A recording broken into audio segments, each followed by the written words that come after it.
E é preciso ratificar cada vez mais esses números do desperdício que são absurdos. Para você ter uma ideia, de acordo com a Organização das Nações Unidas para a Agricultura e Alimentação, o descarte de 30% de tudo que é produzido gera um prejuízo econômico de cerca de 940 bilhões de dólares por ano, ou cerca de 3 trilhões de reais. Na América Latina, há 127 milhões de toneladas desperdiçadas por ano poderiam alimentar 36 milhões de pessoas. O impacto pode, claro, deve ser sentido diretamente na mesa do brasileiro, aí na sua mesa, e é exatamente sobre isso que vamos conversar a partir de agora com o economista Jarpa Aramis, que está aqui conosco no Pausa do Café. Jarpa, prazer conhecê-lo, bem-vindo. Obrigado, bom dia. É sempre uma satisfação estar aqui à disposição a buscar trazer o conhecimento e esclarecer alguns temas que são bastante relevantes para a nossa sociedade. Jarpa, esses números são assim absurdos, não é? São inimagináveis. Eu acho que todo esforço que pode ser feito no mundo inteiro, eu acho que inclusive é menor, é pouco diante, né, de uma aberração como essa, né? Toda iniciativa que parte da sociedade, que seja provocada principalmente pelos principais agentes que estão dentro desse circuito. Então, a gente tem aí como principal elemento desse processo as empresas, né, que são representadas pelo setor primário, secundário e terciário, ou seja, a agricultura, a indústria, que é o processo de transformação, e o serviço, que engloba o comércio, que é o central de distribuição. O que é que a gente tem nessa cadeia? É que as empresas, de modo geral, elas têm um processo logístico de transporte onde muito se desperdiça, ou seja, só pelo acondicionamento adequado de um produto você tem a perda desse produto. O produto não pode ser utilizado novamente.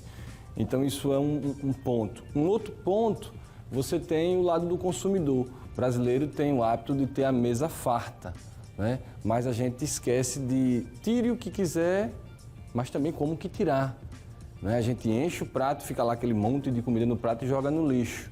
Ou seja, isso é um outro problema. E o brasileiro, as famílias, ainda não conseguem compreender um ciclo. Todo produto ele tem um ciclo de vida, né? Uma camisa ela pode ser reutilizável várias vezes, como também a comida. Aquela comida que você não utiliza, ela pode migrar para um outro, ela pode voltar para a agricultura, por exemplo, para a alimentação de porcos, né? Isso é muito comum no interior do estado, a gente vê as pessoas transitando nas ruas, alimentando os animais. Principalmente na zona rural, a gente consegue perceber, ou nessas cidades interioranas, né?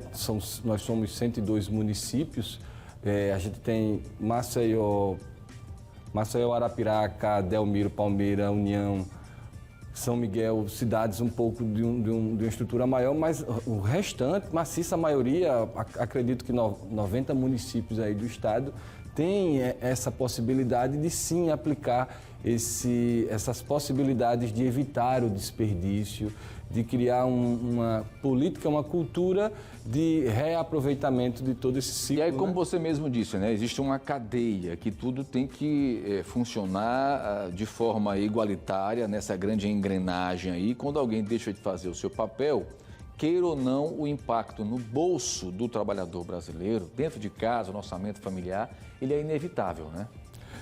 De fato. E não só do bolso do trabalhador, como também do empresário. Até a década do século passado, meados da década de 20, o que você produzia, as pessoas consumiam. Mas depois essa relação ela é invertida. As pessoas passaram a demandar produtos mais personalizados. O que é que eu estou querendo dizer? Que a equação para você ter lucro, do ponto de vista empresarial, é que você precisa, de fato, produzir com menor gasto. E desperdício é gasto. Com certeza. É diferente de perda. Perda veio aqui, de repente, uma enchente, pegou fogo, eu não esperava, mas desperdício é o mau funcionamento do processo. Aquilo que poderia ser evitado. Exatamente, que a sociedade não consegue. A sociedade precisa colocar isso dentro da sua cultura, dizer o seguinte: olha, eu posso evitar, eu posso gastar menos com comida, eu posso gastar menos com combustível, eu posso gastar menos na medida em que eu me conscientizo dos gastos que eu tenho. Então, de todos os pontos de vista, seja do elemento empresarial, da pessoa física, das famílias e também do poder público, a gente consegue perceber muitos gastos de dinheiro que poderiam migrar para outras áreas e que poderiam, de fato, atender às necessidades das pessoas. Pelo que eu entendi, então, só para finalizar, é uma questão de bom senso entre todos esses atores, né? Para evitar exatamente esse desperdício lá no cômputo final, lá no finalzinho, né? Tanto para a classe trabalhadora, para o empresário, para o industriário, para o dono do restaurante, para o feirante, para o consumidor, de forma geral. Né? O grande objeto de análise é a pessoa, é o comportamento humano. Quando você passa a analisar o objeto de um modo diferente, aquilo que você consome, aquilo que você se relaciona, sob um ponto de vista diferente, você muda de comportamento. E aí você passa a se relacionar de uma maneira mais evitando os desperdícios e aproveitando melhor. É preciso mudar exatamente essa cultura do brasileiro. Exatamente. Jarbas Aramis, mais uma vez, quero lhe agradecer imensamente por você nos atender nessa manhã de segunda-feira. Muito obrigado, as suas explicações foram pontuais, ponderadas. Gratidão sempre, viu? Obrigado, sempre à disposição. Grande abraço, tá?